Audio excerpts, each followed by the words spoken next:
The 3 CPS workers fired and arrested, charged with tampering with evidence in connection with Alicia Moore, the Greenville teenager who was found dead a year ago. Those 3 workers are now all out of jail tonight. Fox 4's Sean Rabb has been in Hunt County all day. Sean, you are back to give us the latest. Yes, Clarice, and here's what we know. We know that someone in the Hunt County CPS office first contacted the State Office of Inspector General saying, we think something's not right here.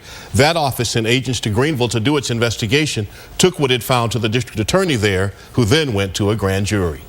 And I just really don't feel like I'm in a position to really say anything. Laura Ard, one of 3 former and current CPS workers, arrested this week and charged with tampering with evidence related to Alicia Moore, the Greenville girl who disappeared November 2nd last year.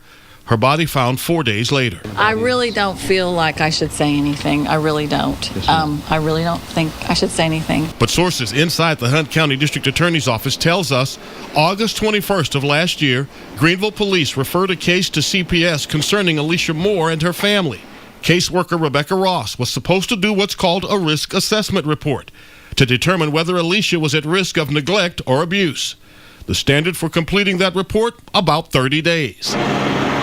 November 6th, the same day that Alicia Moore's body found in Van Zandt County, the risk assessment was completed. The case closed. The indictment charges the women with intentionally and knowingly using a record or document with knowledge of its falsity and with intent to affect the course or outcome of the investigation. All 3 were indicted on the felony charge because Ross was supposed to complete the report. Immediate Supervisor Natalie Reynolds and Director Laura Ard had to sign off on the risk assessment report. I've done nothing wrong. I'm just going to maintain that. But does that indicate that their lack of work caused harm to Alicia Moore?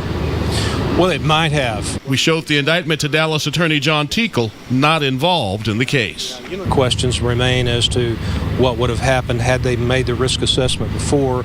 Would that have caused attention to be brought to the situations where CPS could have taken other action? Now, caseworkers Ross and Reynolds were also charged with official oppression, but those charges are not related to the Alicia Moore case at all. So, Sean, walk us through this. Typically, how long do caseworkers have to complete a risk assessment? Yeah, best we can determine they have 30 days to complete this risk assessment report. Again, it's designed to look at the family, the home, and try and decide if the child is exposed to potential abuse or neglect. Now, they can ask for an extension, and we do not know if that happened in this case. We do know it appears though as her body was being found, the paperwork was being completed.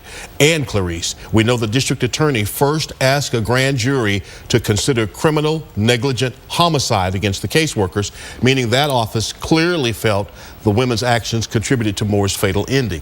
But the grand jury did not return indictments on the more serious charge. Any indications that there could have been previous infractions with these workers? Well, that's where the official oppression charges came from. As the OIG began investigating this case, the Alicia Moore case, they began talking to people and following, I like to call it, those different rabbit trails, which led to 5 people who made these outcries of official oppression at the hands of Ross and Reynolds. Thus, the official oppression charges, Class A misdemeanors, they also face. Sean Rabb, just back from Hunt County. Thank you. Okay.